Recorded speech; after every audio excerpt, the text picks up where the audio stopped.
In a world full of movie podcasts, here is one more. Welcome to Defend Your Movie with Sean Donnelly and Andrew Fiore.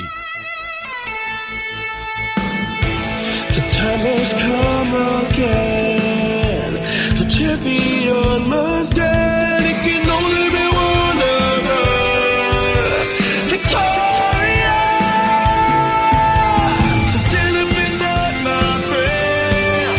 There's a title you must defend. Shut it on and on. Bring it to me. Defend your movie. Hello there, everybody, and welcome to another edition of Defend Your Movie. I am one of your hosts, and I am joined here by my very lovely New York Rangers fan co-host. Actually, you're not a Rangers fan. I'm a diehard Rangers fan. How dare you? Oh, that's right. I thought you were Islanders. Fuck off, will you? Oh. That is... I mix up people. Oh, the Stephanos Islanders. Yeah, the Stephanos Islanders. Dirty Islanders fan. My co-host, funny guy, one of the funniest guys I know, I think, right? Andy Fiore, ladies and gentlemen. Hello, everybody. Thank you so much for tuning in. We did and we're here joined by our super funny guest. I was going to introduce you later, but I didn't want to wait too long. Super funny comic. You've seen him on Conan. Known this guy for years. Mike Recine, ladies and gentlemen. Thank you, Mike, for doing this. First off, one thing I forgot to mention to you is we did get shit for last week's matchup. I knew we would. It's so hard to, like, we had a bunch of good episodes going in a row where people were sending us messages like, hey, great job. And then last week... I hate that my podcast has to have a theme. I Yeah. wish I could Yeah. Well, so I'm at the point now too, but then you know, everybody has an idea of podcast trends. So, and I do love movies. So when I started this, I was like, this is a great idea. But every once in a while, you'll have a thing like, we can't think of a good. There's nothing you can do 4 weeks in a row. Of. Exactly. Yeah. So we do matchups now. It's different from the last time you were here on the show. We don't just do a movie that you love, nobody else does. Now we match two movies against each other. It makes sense. People get way more heated. It becomes more fun, right? Today we're doing something a little bit different, which we'll explain in a couple minutes. But so last week we were racking our brains for like an hour on what to do, and we were like, you know what? We'll just do Midnight Run versus The Fugitive, and like, because I love Midnight Run, Good. Andy loves The Fugitive. I've seen neither. Yeah. Oh, really? Yeah. Oh, really? Okay. But Two great anyway, movies. it makes no sense to match these up. So we're like trying to figure out reasons. I go, they're both fugitive That movies. was really the only That's connection. the only connection. And when you start talking about it, you're like, this makes no fucking sense. Right. And then I was trying to How about defend Toy it. Story versus what's that movie, Requiem for a Dream? It's both about toys. Yeah, you know, They both have a toys. cowboy doll, a double-headed dildo, same thing. Ace to ace. You're right, though. It was the same exact logic. So somebody was like, hey, that made no sense. You should have done Midnight Run versus 48 Hours. And I was like, yeah, but I don't know 48 Hours enough. But I would have rewatched it for it. But I still would have picked Midnight Run. Where would you have 48 been? Hours, that's a cop movie? Yeah. I missed all the 80s movies, I think. You missed all Yeah, of it's them? Nolte and Eddie Nolte Murphy. and Eddie Murphy. I probably would have gone 48 hours. We You- really missed it. really? Yeah. We could do it. Maybe we'll do it in like 6 months or something. Maybe. Yeah. Isn't We'll Jonathan forget. Banks in that from Breaking Bad? He might plays be. one of the Yes, bad he guys. is. Absolutely. He's in Beverly He's Hills young. Cop. He is very young. Yeah, That's a guy who looks better at like 74 Totally. than he does at He's- like 40. He's in Beverly Hills Cop. He throws Yeah, Eddie That's Murphy through the Beverly- window. It's Beverly Hills Cop then, yeah. Okay. Yeah. Oh, yeah, that's what I'm thinking And he calls him Cuz. And he goes, I'm ain't your cuz or something, whatever he goes. He goes, what's up, cuz? And he's like, I ain't your cuz. He still has that. That guy is a badass. That guy's career, I think, I love him. I think great. he's fantastic. He's He's probably the best part of Better Call Saul now, definitely, and debatable. Breaking Bad. If his career would have went a different way, he would have been like, if he was a little bit better looking, he would have been an action star. Right. Honestly, he got a hard mug, that guy. He's got a mug. Yeah. When they talk about a mug, that guy's got a mug. He's got a full-on mug. I was watching The Monkees recently. And, Wait, what do you mean? What, the animal I or knew that the statement band? wasn't gonna- the band. The TV show. Yeah, oh, okay. And it was just it was on. I was just like, let me just watch for a little while. You know, you ever do that? Yeah, just to check it out? There's an actor in one of the scenes going, where the fuck do I know this from? And all of a sudden I go, Uncle Leo! It's a young ass Uncle Leo. Oh, sure. In the Monkeys episode that I was watching, and it made me so happy. That's the best. Yeah, I love when that happens. I just wanted somebody to go, Uncle Leo, hello. And the Seinfeld reference that covers Exactly. This. Yeah. We're good. Okay. Yeah. Oh, Uncle Leo from Seinfeld. Yeah. But anyway, so terrible logic on that. I forget the gentleman who tweeted at us and said 48 hours. Sorry. Sorry about that. Maybe we'll do that at some point. We had like 4 good ones in a row. That's pretty good for us. Like really We had strong. really ones. strong shows, yeah, and they were fun. They were heated, and it was going great. And then we were just sitting there, we weren't even that like procrastinating. Like even the day before, we were like, "What do you want to do?" Like we're trying to figure it out, and we just couldn't think of a really, really good one. And then we got to that, and we're like, "We know we're gonna get shit for this." Podcasters block. Podcasters block. Podcasters topic block.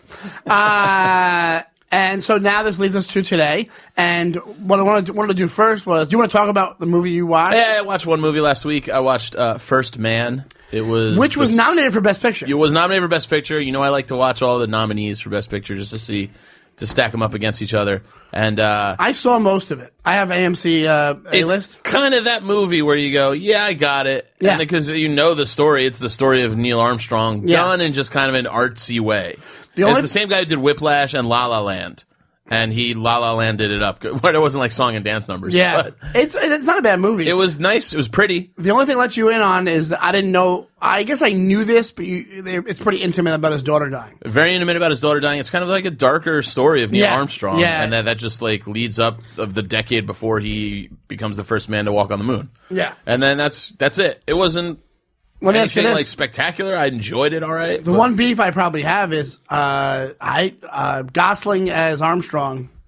No, I don't think so. I think that's a case of Hollywood. Like, hey, we just worked together on La La Land. We have to work together again. Right. It's like a politics thing. Because I watched that movie Hell or High Water recently. Oh, one of the best. We love it around here. But he's like the actor. It's Chris Pine. Yeah, but. All right, I'm sorry. Go ahead. No, but just I couldn't believe that he was like having a tough time in life. Oh, you're in for it know? now. Oh, you're out of your mind. Well, I'll tell you right now. I went into that thinking like Chris Pine is a heartthrob. How is this going to happen? And to be honest, I think he pulls it off. Yeah, I agree. As much as somebody who looks like that can. Yeah. But it's like they make him look rugged enough looking. Should have been like Paul Giamatti or something.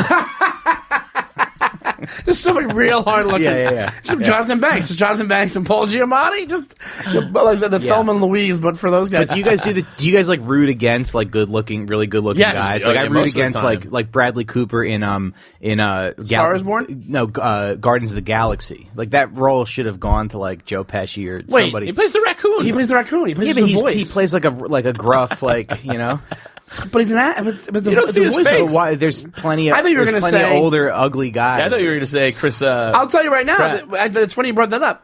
Okay, Bradley Cooper in A Star Is Born does not pull off gruff as much as Chris Pine does in Hell or High Water. I agree with that 100%. What do you think about that? I didn't see Stars Born. Well, all right.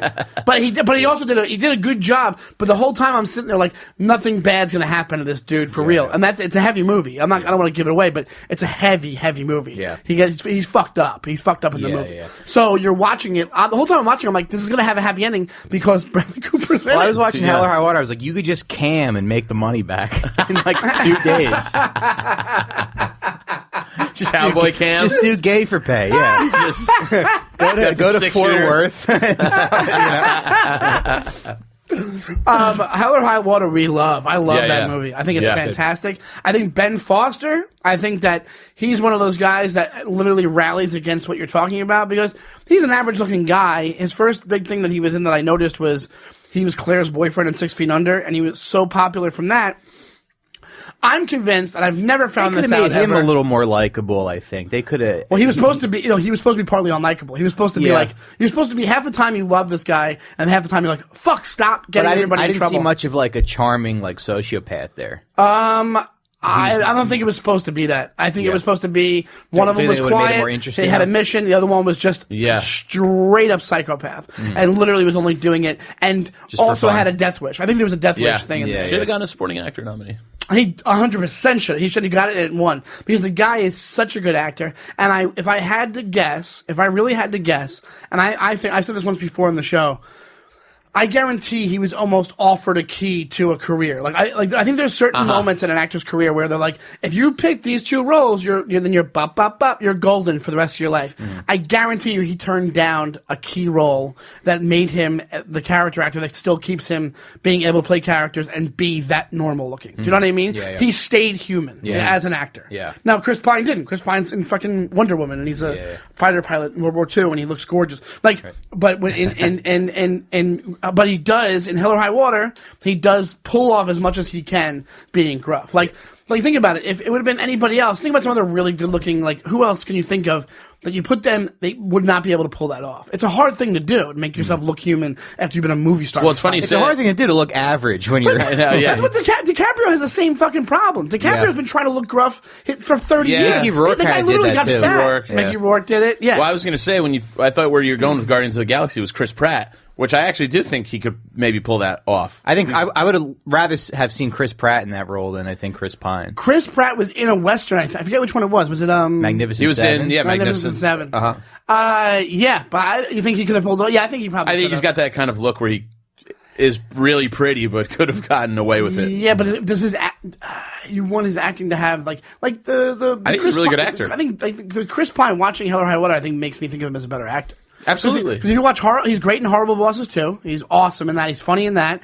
He's good in all the regular heartthrobby things he does. Yeah. And then he's good in Hell or High Water. I mean, the guy's just a well-rounded actor. 100%. You can put him up against Bradley Cooper any day of the week, to be honest. But Bradley Cooper has a bigger cachet. Yeah, that's a tough one. I'd probably go Bradley Cooper over that one, but anyway.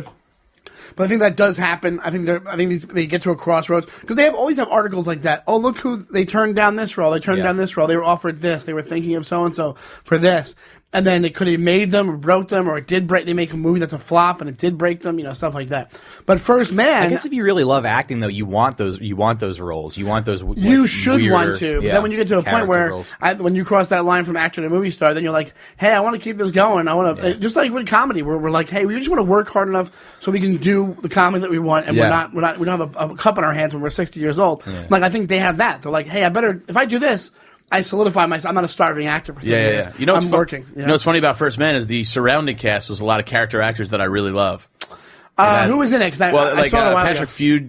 Fugit from the kid who played was Almost Famous kid. He's great. Another kid who had a rising star thing, and then after Almost Famous, and then they kind of went away. There's one of the guys from The Wire who I can't name. He was The Wire season 2. He was one of the doc guys. Sabaka? But it was his younger. Oh. That's protege. Paolo Schreiber. Yeah. Who's Liam Schreiber's brother, right? He's great. Yeah. And then the guy, speaking of 6 Feet Under, the older brother who, what did he go on to do? Sports Night guy? Yes, that guy. He's a great character actor, too. All really good surrounding cast around Gosling. Yeah. No, there's definitely a bunch of good people in that movie. And it's not it's a good movie. It's just not Best Picture. Claire Foy, the girl who plays his wife, the greatest fucking eyes I've ever seen. These magnetic blue eyes. Yeah. I was watching it with I was in Jersey. I was watching it with my mom. I literally out loud, I just go, man, she's got great eyes. My mom goes, I was just thinking the same thing. It was just draws you in. Also, I think you want to make a movie like that from that time period, you put somebody who looks like her in it. She looks like she's from that time period. That Kennedy 60s housewife. That 60s housewife time period. It is good. I just think that and I love Ryan Gosling. I think he's fantastic. Yeah. But I think he was miscast in that. He's good, does a good job, but you're not sitting there going, oh, Neil Armstrong. Yeah, you're like, was he that dark of a dude? Yeah, that's the thing. That's exactly what I was thinking. Yeah. Where it's like, hey, this is kind of was Neil Armstrong this But then again, I have heard him of punching people out for saying the moon landing is fake. When you're like, maybe he did. Buzz Aldrin did that. Oh, that was Buzz Aldrin. Yeah, all right. Yeah, he's the man. Yeah. It's an old man. He's just beating someone. You walked on the moon and you're still angry at people. No, but that guy was harassed. But if you called your life's work fake, you'd get. And also, even if it was fake, it's not like you just easily fake a moon landing. Hey, we're still playing the long con. Yeah. Well, wait until UFO stuff comes out, guys. That's all I'm saying. Wait. Were you abducted? No, I was abducted. He wishes he was. Yeah. I wish I was. If I was abducted. Wait, is that your new thing though? You're into UFOs? Oh, I've been. I didn't tell you.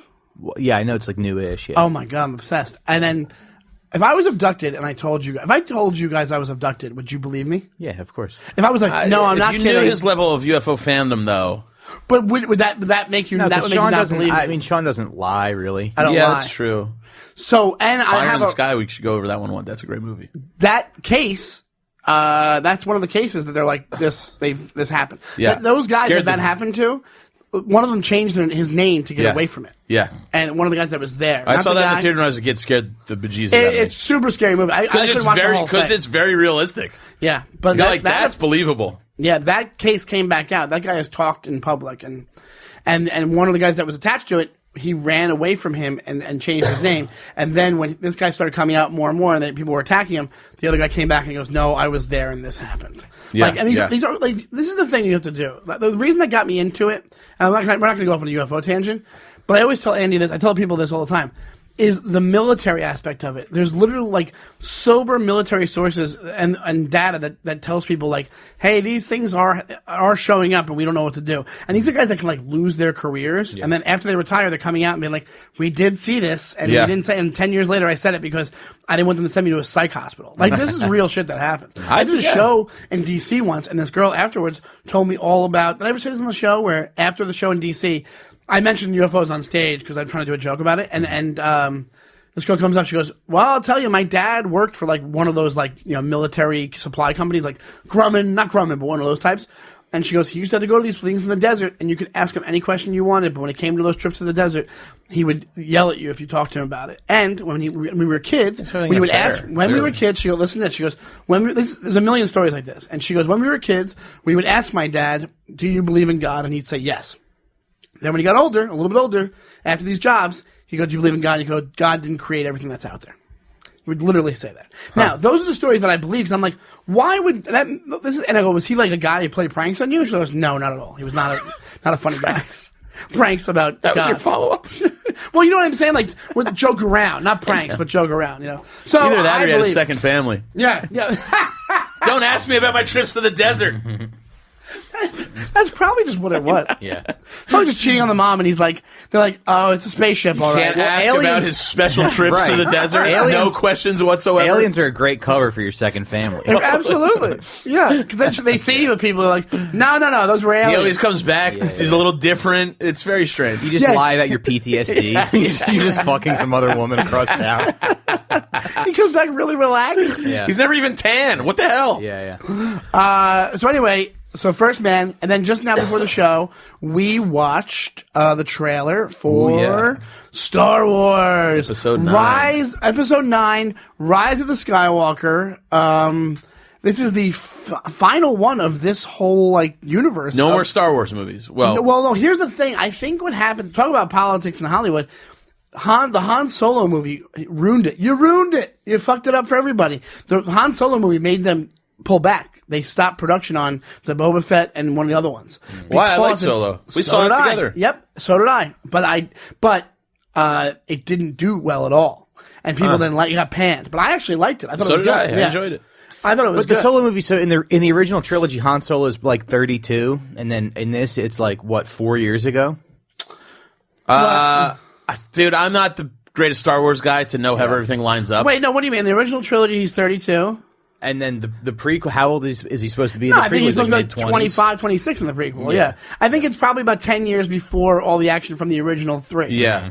It's got to be because he looks like a young guy. But, the best thing about Star Wars is that it kind of looks like shit, and they're never gonna make they should just make a Star Wars like that where it looks like garbage. Yeah. And they film it on the same cameras that they used. Well, and to be honest, it's man, all puppets. I think the first J.J. Abrams one kind of did like an updated version of that. I think they kind of brought it back to the puppetry and using effects, but not making it like they were using effects. But it looked too clean. I mean, they'll never do it, but they should. Do Well, it. no, but when they redid it, the original first 3, it looked way too new and off. Remember, they added new kind of background He characters. used every effect that was developed. You're like, this doesn't feel right at all. They used 2002 era CGI. It doesn't look very good. Yeah, it didn't look good at all. And also, I think the J.J. Abrams ones, George Lucas, that's what he probably would have wanted to do. But maybe not. I don't know. Maybe, but I think also, people used to get shit all over the second 3.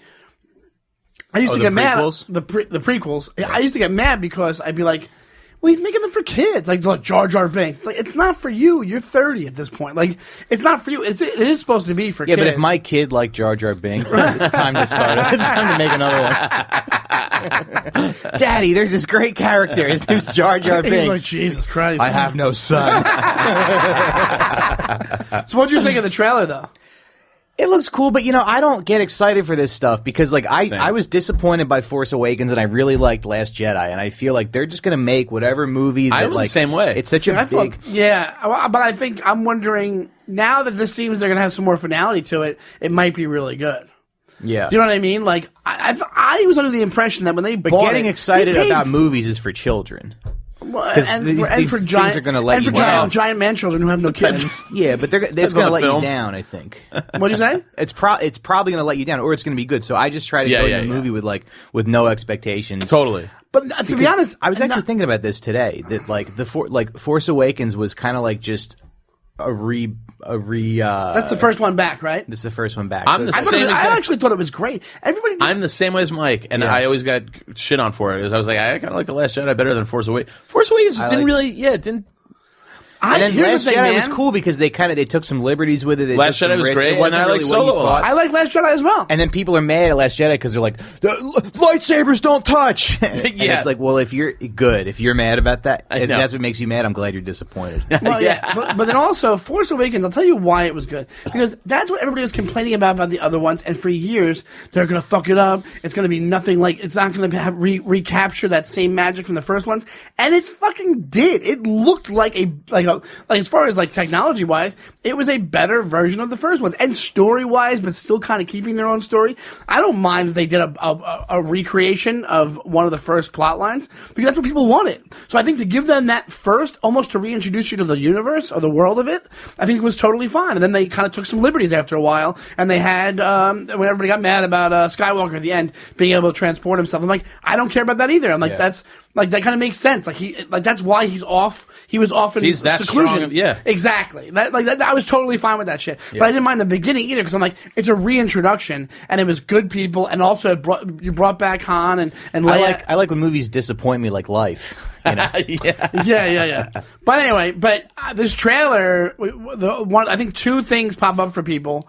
There's probably other ones, people who really scrutinize it, but two things pop up: the title, Rise of the Skywalker. Mm-hmm. Why is that? Because she's not known as a Skywalker yet. Yeah. Is she a Skywalker? You think that's the reveal? I don't think it's that easy. I don't think it's that easy. Yeah. I think the new Jedis are Skywalkers. That might be it. Also in the huge hug with Leia. At the end of the trailer, there's like a big embrace. Right. Of who? Her and Leia. Yes, right. But that doesn't mean that she's. But I'm saying daughter. that's also could be a huge implication. Could be. But that would be where everybody's brain goes first. Is like, oh, she's her daughter. And then the laugh. And then laugh. They used Carrie Fisher's corpse to film that. That laugh. And who do you think it was, Mike? Oh, it sounded like Palpatine. Now, I think it was, how is that possible? Vincent Price. What? It's a Thriller video. Michael Jackson's the villain at the end of this. They also used his corpse. They have Darth Vader again. It's just Michael Jackson on the mask. It just becomes. The last hour of this movie is just an hour from the fucking documentary. Oh, it took a weird turn. It's just Wade Robson fighting Michael Jackson at the last battle. Great. Talk about a rise. A dance battle. A dance battle. He's got a dance battle, Michael Jackson. He's got a dance battle. Rise of the Moonwalker. Rise of the Moonwalker. Holy shit. Somebody make that. This sketch, Rise of the Moonwalker. Wade Robson versus Michael Jackson at a dance-off. Yeah. Oh my god, that's fucking hilarious. I don't know what that means that it's Palpatine's laugh at the end. I think that because I don't like people coming back to life. That bothers. I don't think it could be Kylo Ren jumping completely dark. Yeah, I don't think he's gonna. So you don't think it's his, but you think it's Kylo Ren's voice? It could be fan theory. Or it's one of those things where it's like the way that Palpatine died was he just was thrown down that thing, right? Yeah. So it's like, does his energy turn into something else? You really take a lot of liberties. Do you know the theory about Jar Jar Binks being like a Sith Lord? Mm-hmm. No. Yeah.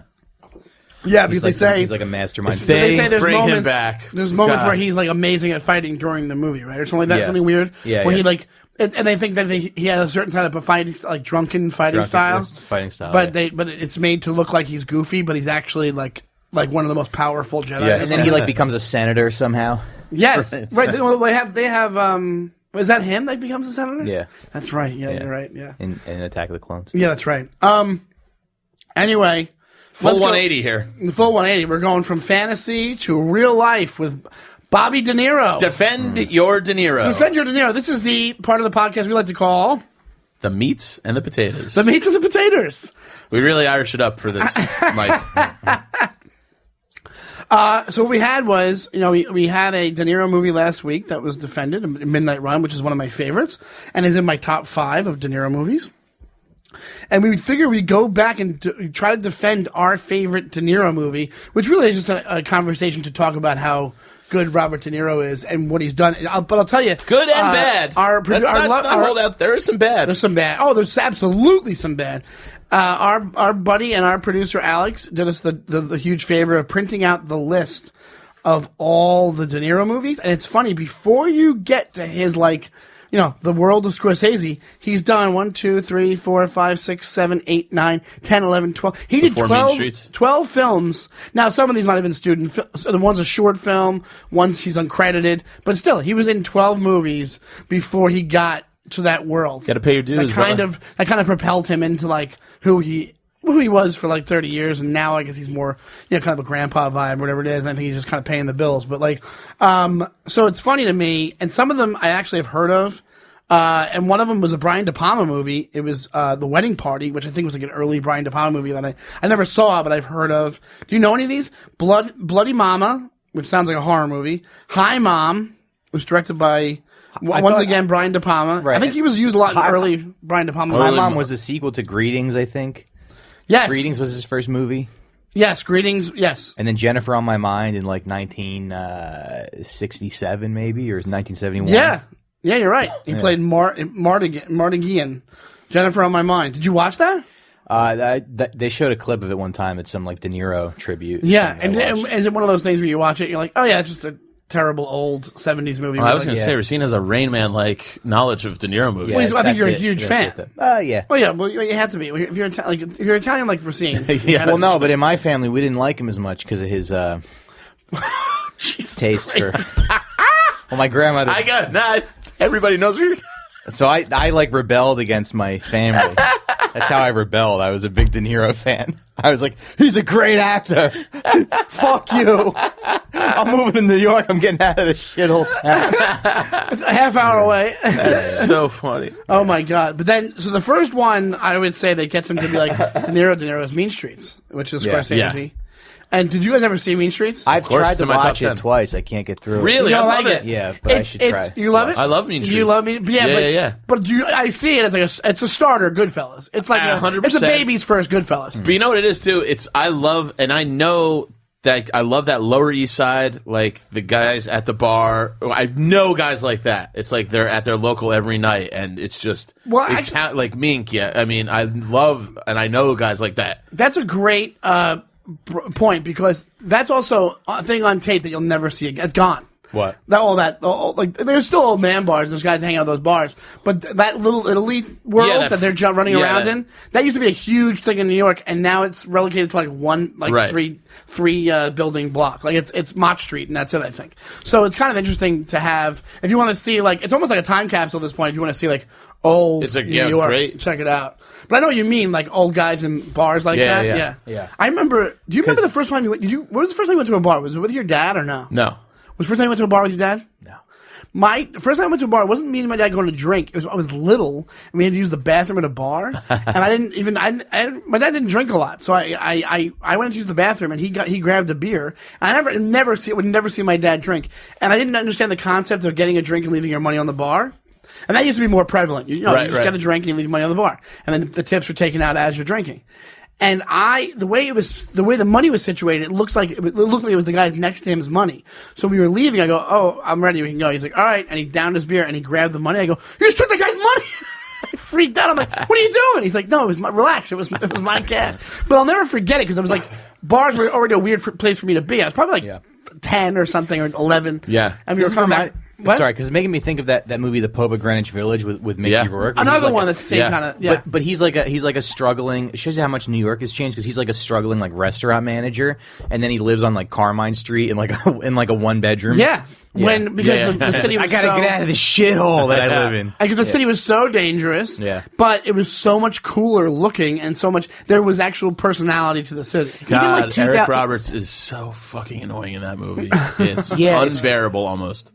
Yeah, I thought it was like interesting those choices. that's- you would never see a performance like that. No, I think it's now. actually it's usually when a guy does a really good job. I sometimes go, man, I hate him so much. That's how I know he's doing a good job. This probably rings true. Yeah, but you mean that sometimes they pull it off, sometimes they don't. Like sometimes they just I know what you mean. Like you mean it's such an odd choice of acting. Yeah, it's usually if I'm like, man, I really fucking hate this guy's character. It's probably because he's doing a really good job of becoming the character. You know what I mean? Absolutely right. But you're right. There's a ton of movies like that are like, hey, if you want to know what there's like that in between thing of like, when we were growing up. You had like Once Upon a Time in America, and they had the New York scenes in that, which was or The Godfather was like they had a lot of like old school New York, what New York looked like in that. But then when you and it's now, surprisingly the similar 70s, at the same time. Like it kind of looks, it does look the same, but there's like it just feels different. It just feels like more like seedier. Yeah. And now you like New York. I don't know how you describe it now, but like. It's too much. It's just, there's way more people. It doesn't have that, like, you're not walking up and down the street and you're like, oh, that's, how many times you walk up and down the street and you're like, oh, that's a New York thing. Like, now everybody is from somewhere else. Sweet greens and, it's sweet greens and it's people, you hear either Midwestern accents or you hear like French accents or people talking in French. And today, one thing that happened to me today, I was watching the local news. And the lady called. She was talking about raccoons. She talked about raccoons, and she called them raccoons on a New York local news broadcast. She called them raccoons. And that's like a Midwestern thing. I think so. Yeah. I've never heard anybody growing up saying it. Yeah. How do you say it?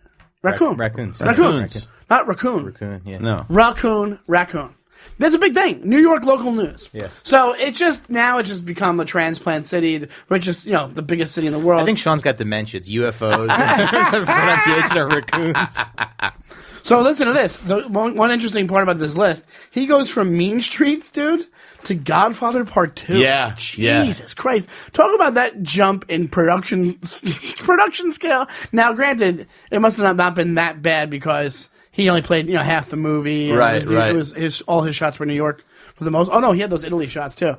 So, but it's funny to me that he goes from this local Italian story to this grandiose, like just epic fucking Italian story. Both based in New York, and Italy. But yeah, and then he goes to Taxi Driver. Yeah, see the oh my god, the level just goes up and up. So you got Taxi Driver, and then it goes to 1900, which I never saw.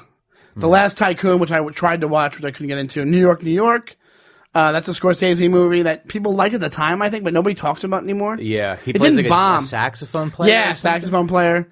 The Deer Hunter, which was fucking crazy. It's a Michael Cimino movie. The Swap, which I've never heard of. Have you heard of that? The Swap. Raging Bull, which I might defend. That might be my... Don't say number one. Yeah. What do you mean don't say number one? It's just really your number one's in Niro?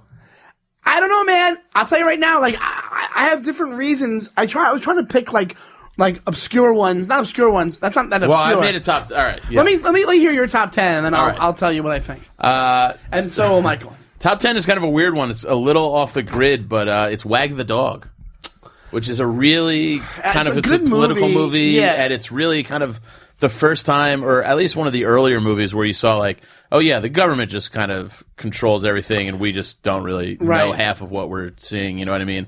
And then it's him and Dustin Hoffman, Dennis Leary. It's a good movie. Well, there's that great scene where she goes, "How close are you to this?" Yeah. And then he picks up the phone and he goes, "Have them say this," and they say it on the press conference. Right. That's a cool scene. Yeah. But do you think it kind of loses its where we're living now with what's going on with Trump? Of course, a little bit. It's panache a little bit because I think people like that narrative that like the government and all this like shit. But I don't think that exists. I think the world is too big. I think that it exists to a certain level. I think there's attempts to Agreed. do what they do in the movie. But I think you're right. I think it can't exist fully because that's But why the you have fact that 100%. Trump can just stumble his way into like being the president. fact that you had Snowden, that's proof that it does.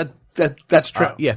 And then if you want to go back into UFOs, we'll go back into UFOs. But that's not them covering up. I think it's a civil service attempt. My dad used to talk about this thing called civil service mentality. It was like that's not my job mentality. So it's almost like these people that they're only doing enough that's just their job. So they're like, hey, I'll help you with this cover up until a certain point. Yeah. But then at some point there's going to be like an Edward Snowden that's like, no, they're tapped into your phones and they can just look you up whenever they want to. Yeah. So it does happen, but I think there's always going to be variables. I think there's always going to be a point of like they can't. You're right. It's too big. They can't control everything. Mm-hmm. All right, what's your number 9? My number 9 is where's number 9? A Bronx Tale. Which as his performances, I guess if you have 10 movies, it's I was thinking of more of just the Niro movies. I know it's not really his movie at all. No. I mean, yeah, but as far as performance goes, it's kind of a basic performance. I wasn't basing it on performance. I was just going De Niro movies that I enjoy. Oh, that you enjoy. Okay, I thought you meant not like as far as acting goes. Because then I would agree that probably Raging Bull would have to be number 1 if you're going purely on performance. I'm going my favorite De Niro movies. I'll tell you right now, if you want to go against the grain De Niro, one of the things I was thinking about going for the last couple was Awakenings. Really? Because it's so different from what he... Yeah, I did a monologue from that for my acting class. When I was in Awakenings? Yeah. Did you really? Do you remember it? Yeah, where he's like, like when he's kind of stuttering and stuff? Because that's how you're a genius if you're an actor, if you play mentally. Right. So you thought you were getting an Oscar from just that class. Yeah. So what are the ones you throw in there? Number 8 is Cape Fear. Oh, that's great. That's a bad. Isn't it great? It's Grade 8. Wait, so DeStefano was telling me that when he shot his pilot, Chaz Palminteri played his dad, and he said that Chaz Palminteri was like, he said something about how he was like, yeah, how come, when you call up places, you can push 2 for Spanish? He's like, I called my congressman about that, and I was like, we got to change this law. And just imagine being some congressman, and they're like, Chaz Palminteri's on line 4, and you got to listen to his, old man babbling. Was he in Cape Fear, Chaz Palminteri? No, he's no. Oh, Bronx Tale. Yeah. Okay, yeah. Which I think he wrote her. He wrote the play. Yeah. He wrote the play, and they put it on as a play. And then De Niro bankrolled the movie. I guess. I think he might have bankrolled the play, to be honest, too. Yeah. I liked Bronx Tale a lot. I enjoy it, but I'm just saying, as far as De Niro's part, I just think it's like there's so much more that he's done. What's your next one? Oh, I kind of fucked up my list. You're gonna get 11 from me. Okay, whatever. Number 7, King of Comedy. Yeah, I would put that. I would put that in my top 5. Really? I would put Awakenings in that in my top 5. Goodfellas in my top 5. There's a lot you're not thinking of, I don't think. Like what else? Top 5 gets small real quick. Well, number 6 is Mean Streets. I don't put that performance in any. I wasn't doing it performance based. Oh well, I would do it. All right, so as far as movies that I enjoy, no, that would still be down the list for me. I like it, but I like it because it's like.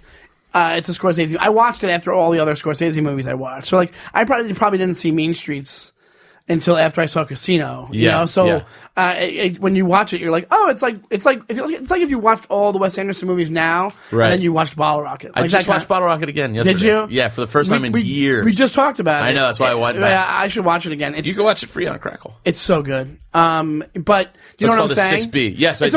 It's almost like you're seeing an element. It's like you're watching one element out of a formula that he used later on. Let me guess. I'm going to write down what I think your number 1's going to be. Okay. That'll be good. Oh, I like that. Yeah. In the meantime, let's say 6B, Deer Hunter. That's a really good one. It's such a heavy intense. watch. It's so heavy. But there's a lot of good scenes between him and Walken, and then like the whole him like going back to fucking find Walken again, and then the Russian roulette stuff is insane. It's way too long. I don't think it has to be that long as it is. They spend so much time in the beginning, like in the wedding scene alone. Yeah, it's just like it's a long we can cut that shit out. Yeah, some of that. But he's great. He's great in it, and it's you want to talk about heavy? That's a heavy fucking movie. Real heavy. The 3 bullets in the gun scene is pretty crazy, pretty intense. Yeah. Show him, Nikki. Let's see, number 5. I know what this 1, is going to be. 2, 3, 4, 5. I know. I bet you I know. All right, you guess them. Heat. No. Heat doesn't even make my list. Really? No. See, Heat. I think he's the best part of Heat.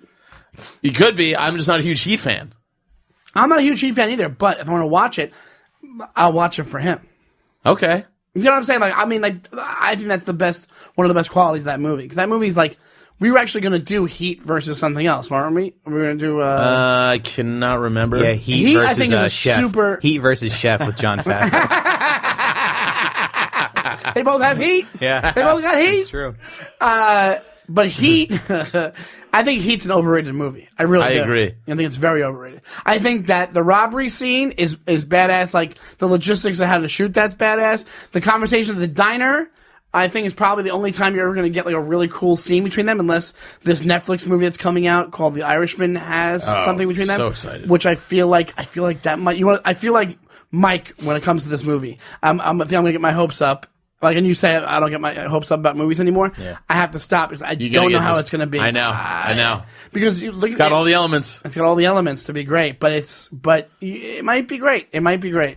All right. Also, when something has Netflix on it, I'm like, I like going to the movies. I want to go to the movies. I think they've done okay though. There's been I don't think that no, has. No. It's not. I'm not know saying you they want to go make to bad the movies. I just like going to the movies. I get it. Yeah. Top 5. Oh, sorry. Jeff Paul was in that movie, right? The Yeah. movie? Yeah. Comic. Yeah. Oh, Sebastian's in it. We watched that movie. We're like, they're like, De Niro's like, hey, someone's waving his dick in front of the club again. Just some embarrassing role. He's like, did you watch? Hey, did you guys watch me in the movie? We saw you. He plays a pedophile. They throw out the building or something. Have you ever talked about that? He does a lot of acting, Jeff Paul. Does he? Yeah, he's like, I'm playing this and this. He makes all these announcements. Yeah, yeah. And I think they're tiny roles, but he must be a good actor. Yeah, but someone with his look and his age, like, you know. Oh, it's perfect, I guess. Him, yeah. You just got to stay in the pocket. I did a show for him in Jersey. Was that me and you? Did you do that one? Maybe. When it was outside for that festival thing? Yes. Rich Voss was on it. Yeah, I think so. Oh, my God. It was not great. Yeah. It was like we had a good time, but it was not Was it great. a little arena Yes, thing? yeah. I think I had fun. Didn't we do it the same year? Maybe. I think we might have. Probably Yeah. same- Anyway, sorry. Top 5. Top 5. Here we go. Number 5, Casino. Yeah. Okay. No. I mean, that's his movie. Ace his movie. Rothstein. Yeah. The Yeah, only thing Pan. that throws me off about that one is that apparently he's not. That's not how the actual person was. That doesn't matter for the movie. Yeah. I have a feeling that the actual Ace Rothstein was way more. But you can say that about almost, I don't, a lot of I don't movies, think yeah. Billy Bean was Brad Pitt either. You know what I mean? Like, No, you're right. What's number 4? number 4 is Taxi Driver. Yes, this is huge. This is a big one. Yeah. I think absolutely. I think this is it's a really good job playing a creep. Like a really good job. Yeah, playing a I mean, creep. Travis Bickle is a legendary, iconic role. And also, once again, you want to talk about how like it wasn't just showing you the old, like Mean Street showed you how old New York was. That showed you how old New York could drive you fucking insane. Yeah. And then you're dealing with just like basically hell, like driving through hell, like every night, and just watching the like that's why you don't have that anymore here. It was so funny because you're sad that stuff happened, but you're also like.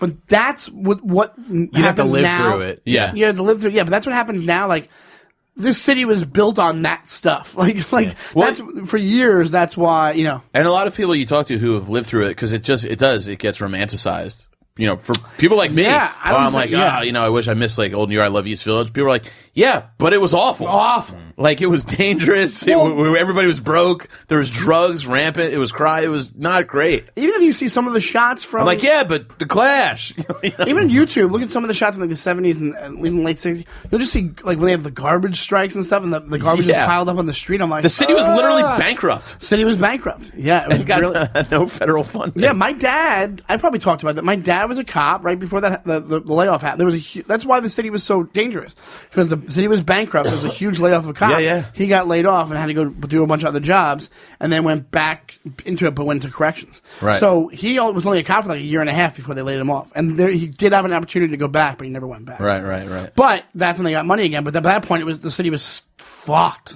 beyond fucked. So that's the thing. It's like the thing everybody thinks is so great now. It was great looking back for people. Yeah. But it was way. You know who saved it? Giuliani? A big vowel at the end of that name. Yeah.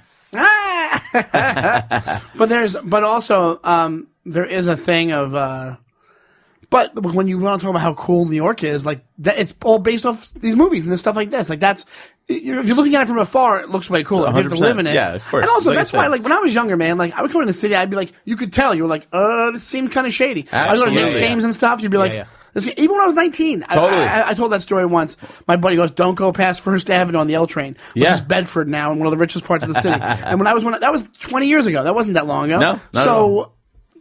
But all this stuff, all these movies that are made about it, they wouldn't have made movies if the city was like Right. now. Yeah. Because I remember that, like, coming in the city in, like, the early 90s to go to, like, Rockefeller Center and being a kid, but it felt a little dangerous. Absolutely, same thing. You could smell it, right? I loved. It was it was like a little scary because I'm a little old, but like in the mid '80s, my parents would take me to a show, or like coming from Jersey, we'd just like come, for a restaurant or like a birthday party or something. Yeah. My dad would come if we're driving.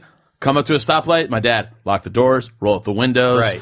put your wallet in your It's front really hard pocket. to imagine that, though, now. I can't imagine, like, not feeling safe. Oh, no. The other day, I pulled out, I thought I lost cash. I pulled out my cash and counted it on the street. Yeah. And nothing happened. Nobody said a thing to me. Nobody grabbed it, nothing. No, Top three. But my point being, which I already said, you wouldn't make the movies that were made then about the city now. Like, it's too boring of a fucking city to make it now. You're not going to make a movie like, Right hey, how now- about that city, all those rich people? Now you have to set your movie in, like, the Midwest or something. You like, said it into look at Hell or High Water that we were talking about before. Texas, Depressed, was that a West Texas or a South Texas Yeah. town? Like, people like desperation is what Desperation fuels bleak, yeah. art. Yeah. That That was very poignant for me to say. top three. I think you could like me. probably guess at this point. So I'll let you guys have a stab at the order. Goodfellas. Not my number three. Goodfellas Well, I number would say 2. Godfather 2's in there. I Godfather thought Taxi 2 is Driver in was going to there. be number 1. Godfather 2 is my number 2. Bad Is Grandpa. Raging Bull number 3? Yeah. Meet the Fockers. What? I'm kidding, asshole. Come on. I can't believe you actually. I wonder No. if you threw an older one in there, though. Number 3 is Raging Bull. Okay. Okay. So why was it so crazy that my number one would be I Raging just didn't Bull? think you could beat Goodfellas or Part 2. Personally. You know what? I'll take it back. And again- my one would be Goodfellas. My 2 would be Raging Bull. Okay. And again, you were going on performance. I was just going on favorite what to movie. watch? So yeah, Goodfellas for me is number 1. Yeah, what to watch? I'd probably still keep it on the same. Actually, no, it might be something else. If it was what to watch, maybe you know what? I'm sorry. Number 2 would be Midnight Run if it's what to watch. Yeah. All right. My number 1 would be Goodfellas, hands down. Now that I think about it, Yeah. as far as like him in that, you really can't. He's so badass in that. I could maybe switch Part 2 and Raging Bull because Yeah, I mean, and then I would. seen Part But, 2 so yeah, many as far as times. like fun to watch, but as far as performance goes, I think Raging Bull is like one of the best things that he does. That's probably his best performance as an actor, I would say. Yeah. Yeah, that or That movie never did much for me. Raging Bull. Yeah. I thought it was cool. I thought it was. I've seen Taxi Driver about 30 times, Yeah. though. Oh, really? Well, I'm not shocked there. Yeah.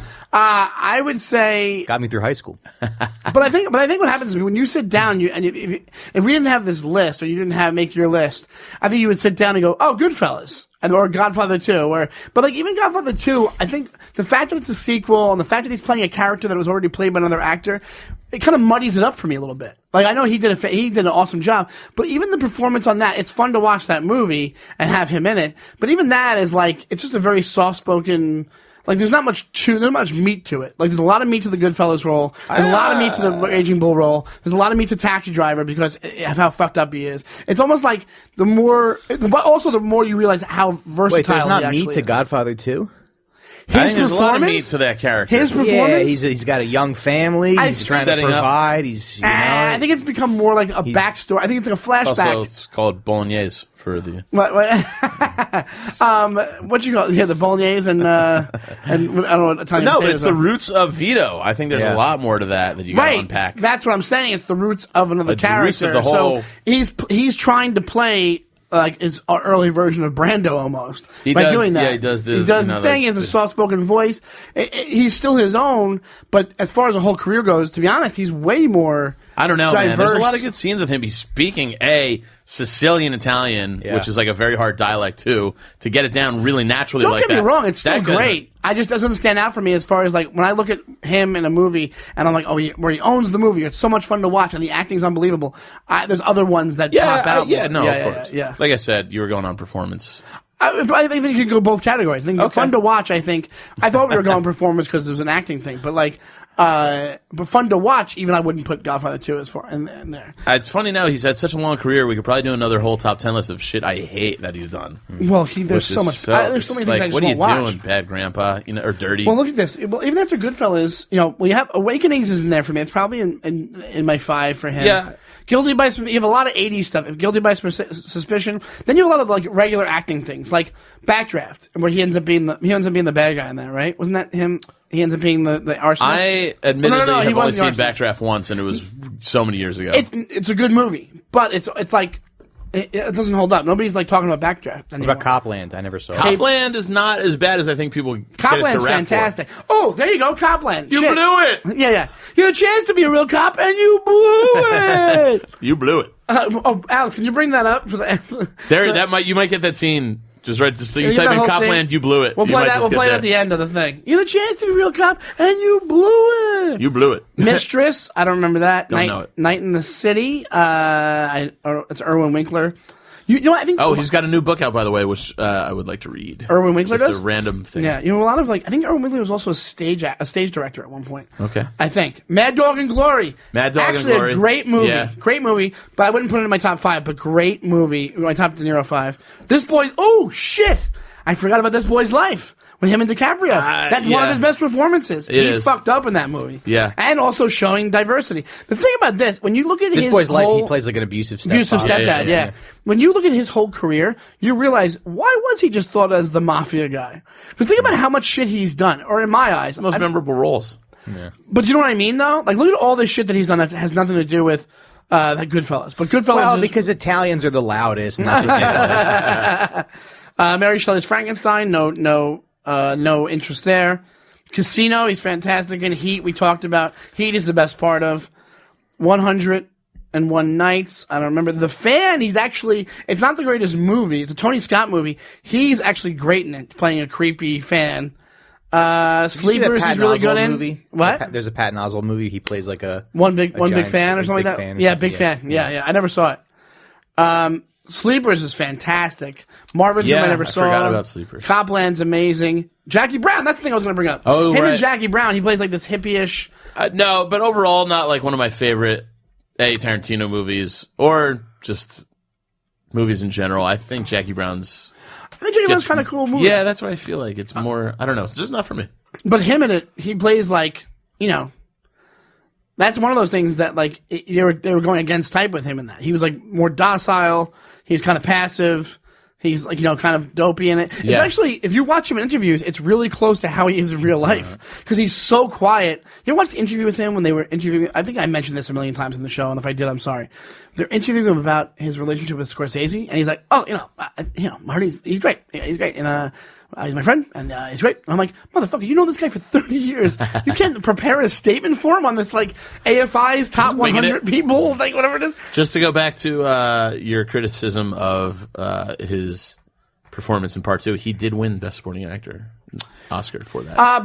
That's Hollywood, baby. What can I tell you? What'd you say? That's the only time 2 actors have won Oscars For the same role. characters. Yeah, I heard yeah. about that. It is. But it's Hollywood. I really think there's a lot All of right. politics there. Go and watch it again and he go. was nominated for Taxi Driver. He was nominated for Deer Hunter as Best Actor, Best Actor. Remember when Italians got work in this business? Dude, he was on a roll. 77, 79, 81. He won for Raging Bull in 81. We got to write a movie for Recine and Mike Vecchione. He won. He didn't win for Awakenings, but was nominated. Nominated for Cape Fear. Oh man, he got fucking a lot of good. Actually, and then most recently, which we didn't bring it up at all because it's not his movie at all, is Silver Linings Playbook. He was nominated for Supporting Actor. Yeah, he's kind of Not like a bad guy. movie. I don't mind that He's movie. kind of like a guy where it's like he's you've done it nominated for all. supporting actor for that movie, Yeah, and he's in it for 10 seconds. he's in it for a little for a more. little longer. He's got That was that whole another thing like. where it's like OCD kind of side issue, which kind of stems into like Bradley Cooper's problems. And Oh, no, I'm sorry. No, Silver Linings Playbook. No, I'm thinking of American Hustle, which I hate. I hate it too. Yeah. American Hustle, they did that to be like, huh? Scorsese guy. We got one of the Scorsese guys with us. No, that's all those David O. Russell films. Silver Linings Playbook, he's really good at. Yeah. You know, it's a good funny movie. that movie. Like I loved it the first time I saw it in theater. I saw it. I really liked it, and I saw it again, and I didn't like it as much. But I got really excited when that cameo came up. The De Niro cameo. A lot of people did. I hated They're the movie Eagles so fans. much. I could not care less. I hate a movie that's like, hey, look at all these gorgeous people acting ugly.